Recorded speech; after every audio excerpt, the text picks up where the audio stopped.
బడాయి పెడతాం, మన పైసలు మనకు వస్తాయి, చూసుకుందాం, నువ్వేం భయపడకు బాధపడకని ఆయనకు కూడా చెప్పాను. వేస్తే వేసుకో, ఉత్సాహ బొత్స, నాకేం ఫరకపడేదేం లేదు. ఓ 2 నెలలు 3 నెలలు నువ్వు జైల్లో పెట్టి పైశాచిక ఆనందం పొందుతా అంటే నాకేం అభ్యంతరం లేదు. మంచిగా పోతా, యోగా గీగా చేసుకొని ట్రిమ్గా వస్తా, పాదయాత్ర ఎక్కుతా. ఎక్కడన్నా లిఖితపూర్వకంగా ఉందా? మొదటి రోజుకెళ్ళి ఈ విషయం బయటికి వచ్చిన మొదటి రోజుకెళ్ళి కూడా అక్టోబర్ 24th రోజు, నవంబర్ 7th రోజు, నవంబర్ 9th రోజు, ఆఖరికి శాసనసభలో, శాసన మండలి సభలో రైతుల అంశాలపైన, తెలంగాణ ప్రజల సంబంధించిన అంశాలపైన చర్చ పెడదామంటే మాకు ఆ చర్చ కూడా ముఖ్యం కాదు. మా బాసు, మా చిన్న దొర లేదా మా ఏదో పార్టీ వర్కింగ్ ప్రెసిడెంట్ ఆ జైల్లో పెట్టాలనుకుంటారు, మాకు ఈ అంశమే ముఖ్యమని చెప్పి వాళ్ళ పార్టీ ఎమ్మెల్యేలు, వాళ్ళ పార్టీ నాయకులు మొత్తం కూడా అసలు ఏమీ తప్పే చేయలేదు, తప్పే ఎరగలేదు, సత్య హరిశ్చంద్రుడు అనే విధంగా అందరు కూడా మాట్లాడి డ్రామాలు ఆడి అసలు ఇదో చిన్న కేసే కాదు, నేను ఎటువంటి తప్పే చేయలేదు, భయపడు దేనికి, అసలు నేను చాలా కరెక్ట్గా చేసిన, అన్ని సక్రమంగా చేసిన, పెడితే పెట్టుకోండి జైల్లో, నేను జైలుకు పోయి స్లిమ్ అయ్యి వస్తా, ట్రిమ్ అయ్యి వస్తా, యోగా చేస్తా, అనేకమైన మాటలు మాట్లాడి గవర్నర్ గారు అనుమతిస్తే మంచిదే, నేను విచారణకి సహకరిస్తా, అన్ని విచారణలకి సిద్ధంగా ఉన్నా, అన్ని విచారణలకు వస్తా అని చెప్పి మాట్లాడింది డ్రామారావు. అక్టోబర్ 24th రోజు, నవంబర్ 7th రోజు, నవంబర్ 9th రోజు ఇవన్నీ డ్రామాలు ఆడుతూ కోర్టులో ఏదైతే సంబంధించి ఈ కేసుకి సంబంధించి క్వాష్ పిటిషన్ వేయడం జరిగింది. కోర్టులో క్వాష్ పిటిషన్ వేసినాక కేవలము కేటీఆర్ గారిని అరెస్ట్ చేయొద్దు అని చెప్పి కోర్టు దానికి సంబంధించి ఏదైతే ఇంట్రీమ్ సంబంధించి ఇది జడ్జిమెంట్ వచ్చేంత వరకు అరెస్ట్ చేయొద్దు అని చెప్పి చెప్పారు. కానీ ఎక్కడ కూడా దాంట్లో పోలీస్ అధికారులు దీనికి సంబంధించి ఇది ప్రైమరీ స్టేజ్లోనే ఉంది కాబట్టి ఇన్వెస్టిగేషన్ చేయొద్దు, ఇన్వెస్టిగేషన్ జరగొద్దు అని ఎక్కడ కూడా దాన్ని ఎక్కడ కూడా మెన్షన్ చేసలేదు. సో పోలీస్ అధికారులు కానీ ఏసీబీ వారి డ్యూటీ ఏది ఉందో సిస్టమ్ ప్రకారము ఇన్వెస్టిగేషన్కి, ఎంక్వైరీకి వారిని పిలవడం జరిగింది. కనీసం ఈరోజు బయటకు వచ్చి రాజ్యాంగం మాకు కల్పించిన హక్కు, రాజ్యాంగబద్ధంగా మాకు అడ్వకేట్ని తీసుకోనికి పోయే హక్కు లేదని మాట్లాడుతున్నారు. అసలు నిజంగా చదువుకుర్రా చదువుకోలేరా మీరు? అరెస్ట్ అయినాక అరెస్ట్ చూపిస్తే దాని తర్వాత మిమ్మల్ని ఎంక్వైరీ చేసినప్పుడు కస్టడీలో తీసుకుంటే అప్పుడు అడ్వకేట్ పరిధిలో మిమ్మల్ని కస్టడీలో తీసుకోవాల్సిన అడ్వకేట్ ఇంటర్ఫియరెన్స్ అప్పుడు అవసరం ఉంటుంది. నిజంగా మీరు అడ్వకేట్ తోటే మీరు ఎంక్వైరీకి వెళ్ళాలని అనుకుంటే మీరు కోర్టులో ముందే అప్పీల్ వేసుకునేది ఉండే. మీరు ఆ రకంగా ఏది కూడా కోర్టుని సంప్రదించకుండా మీరే విచారణకి సహకరిస్తామని చెప్పి, విచారణకు వస్తున్నామని చెప్పి నిన్న ఏసీబీ విచారణకు వచ్చి ఆడ మాట్లాడిన మాటలు ఈ డ్రామాలో ఇవ్వండి అన్న. సో వారు సంప్రదిస్తున్నారు. నేను ఇక్కడ కేవలం ఇవాళ ఏసీబీ ఆఫీస్కి వచ్చి మీకు ఏం ఇన్ఫర్మేషన్ కావాలి? ఇప్పుడు నన్ను వాళ్ళు అడుగుతున్న ఇన్ఫర్మేషన్ మొత్తం గవర్నమెంట్ దగ్గర ఉంది. నేను తీసుకున్న నిర్ణయం ఏదన్నా ఉంటే అది మినిస్టర్గా తీసుకున్నాను, గవర్నమెంట్గా తీసుకున్నాను. అట్లాంటప్పుడు నా దగ్గర ఉన్నదని సమాచారం వారు ఏదైతే అపోహపడుతున్నారో అదంతా మీ దగ్గరనే ఉంది. ఈ వాదన అంతా కూడా నేను ఆల్రెడీ కోర్టులో చెప్పాను. కోర్టు ఆల్రెడీ తీర్పు రిజర్వ్ చేసి పెట్టింది. హైకోర్టు మీద ఉన్న గౌరవంతో, చట్టాల మీద ఉన్న గౌరవంతో, రాజ్యాంగం మీద ఉన్న గౌరవంతో నేను ఇక్కడికి వచ్చానని చెప్పాను. వారు మరి ఏ కారణం చేతనో నా లాయర్ నాతో రాకూడదు అంటున్నారు. మరి ఒక పౌరుడిగా నాకు నా లాయర్ను వెంట పెట్టుకుని విచారణలో భాగస్వామ్యం చేసే అధికారం నాకుందని నేను అనుకుంటున్నాను. లేదు అని వారు అంటున్నారు. భారత రాజ్యాంగం నడుస్తుందని నేను అనుకుంటున్నా. కాదు రేవంత్ రెడ్డి రాజ్యాంగం. ఒక బాధ్యత గల షాడో ముఖ్యమంత్రిగా, మంత్రిగా పనిచేసి ఒక శాసనసభ్యునిగా ఉన్న నువ్వు అసలు రాజ్యాంగానికి సంబంధించి ఒక పౌరుణ్ణి ఇన్వెస్టిగేషన్ చేస్తున్నప్పుడు చాలా క్లియర్గా నేను అరెస్ట్ చేయొద్దు అని చెప్పని కోర్ట్ డైరెక్షన్ ఆర్డర్ ఉంది. సో ప్రొసీజర్ ప్రకారంగా సంబంధించిన డిపార్ట్మెంట్స్ వాళ్ళ ప్రొసీజర్ ప్రకారంగా ప్రైమ్ ఆఫ్ ఇన్వెస్టిగేషన్కి నేను పిలవడం జరిగింది.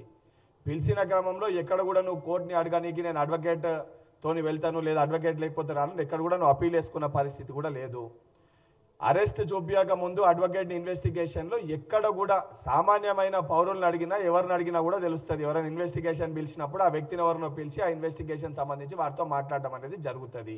ఆ కనీస అవగాహన లేకుండా ఏదో వెళ్ళి అంటే మీరు అధికారంలో ఉన్నప్పుడేమో ఇంజనీర్లు మీరే అయినరు, డాక్టర్లు మీరే అయినరు, ఏ బిల్డింగ్ కట్టాలన్నా, ఏ ప్రాజెక్టు తీసుకురావాలన్నా, ఏ స్కీమ్ తీసుకురావాలన్నా 80,000 పుస్తకాలు చదివిన అపారమైన జ్ఞానము, అపారమైన మేధావులు మేము, మా కుటుంబము, మా అక్క, మా చెల్లె, మా బావ బామ్మర్దులు మేము తప్ప ఎవరు లేరనుకున్న మీరు ఈరోజు విచారణకు సంబంధించి అంత జ్ఞానం ఉన్న మీరు విచారణకు వెళ్ళి సహకరించి ఏమి తప్పు చేయకపోతే అదొక చిత్తో బొత్తో చిన్న కేసు అని మాట్లాడిన నువ్వు ఎందుకు విచారణకి సహకరించలేదు? ఇప్పుడు చాలా స్పష్టంగా కోర్టు కూడా ఈరోజు న్యాయ వ్యవస్థ కూడా న్యాయస్థానం కూడా 100% మీరు వేసిన పిటిషన్ని కొట్టేయడం జరిగింది. కేటీఆర్ గారు మీకు సూటిగా ఒక విషయం అడుగుతున్నా, నిజంగా మీరు తప్పు చేయకపోతే, మీరు అనే విధంగా మీరు తప్పు చేయకుంటే అన్ని సక్రమంగా మీరు చేసి ఉంటే బహుశా మీకు 100 కోట్లు 1000 కోట్లు 1,00,000 కోట్లు మీరు సంపాదించుకున్న దాంట్లో మీకు 55 కోట్లు పెద్దగా కనిపించట్లేదేమో మీకు మీ బీఆర్ఎస్ పార్టీ నాయకులకి. కానీ ఆ 55 కోట్లు తెలంగాణ ప్రజల సొమ్ము, తెలంగాణ ప్రజల సొమ్ముని ప్రొసీజర్ ప్రకారంగా కాకుండా హైదరాబాద్ బ్రాండ్ ఇమేజ్ పెంచనీకి చేసిన అని చెప్తూ ఏదైతే మీ నాన్నగారు మీకు ఇచ్చిన ఆస్తి అదన్నట్టు, హెచ్ఎండి ఏదో మీ నాన్నగారు మీకు కట్టబెట్టిన ఆస్తి అన్నట్టు భావిస్తూ అధికారులని నేనే ఆదేశించిన, అధికారులది ఏమీ తప్పు లేదని ఒకవైపు ప్రెస్ మీట్లో మాట్లాడుతూ మళ్ళీ మీరు కోర్టులో వేసిన పిటిషన్లోనేమో నాకేం సంబంధం, నేను మంత్రిని, అధికారులు చూసుకోలేదంతా అని చెప్పి మాట్లాడతారు.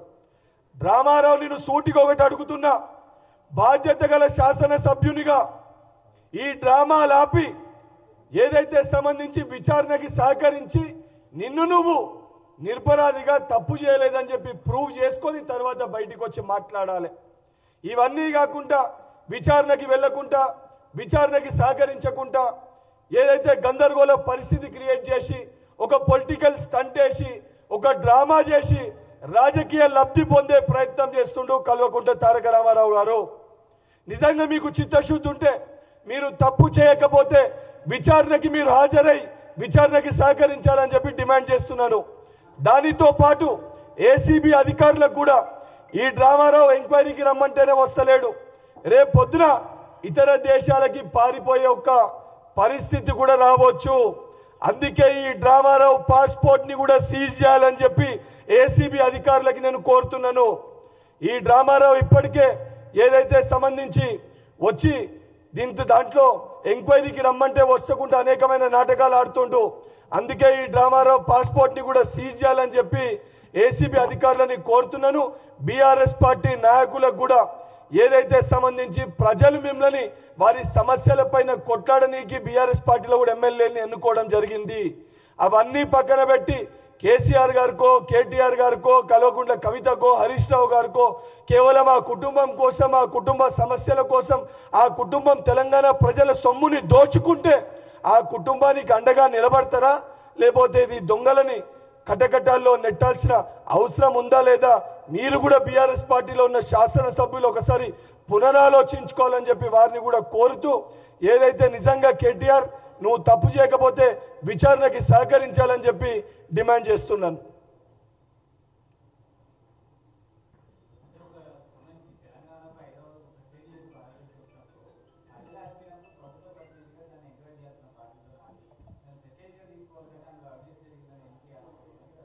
హైదరాబాద్ బ్రాండ్కి సంబంధించి ప్రెస్టేజ్గా తీసుకొని ఒక ప్రాజెక్టు తీసుకొని వచ్చింటే ఎందుకు ఆ ప్రాజెక్ట్కి అందరూ భయపడి ఇన్వెస్టర్స్ పారిపోవడం జరిగింది?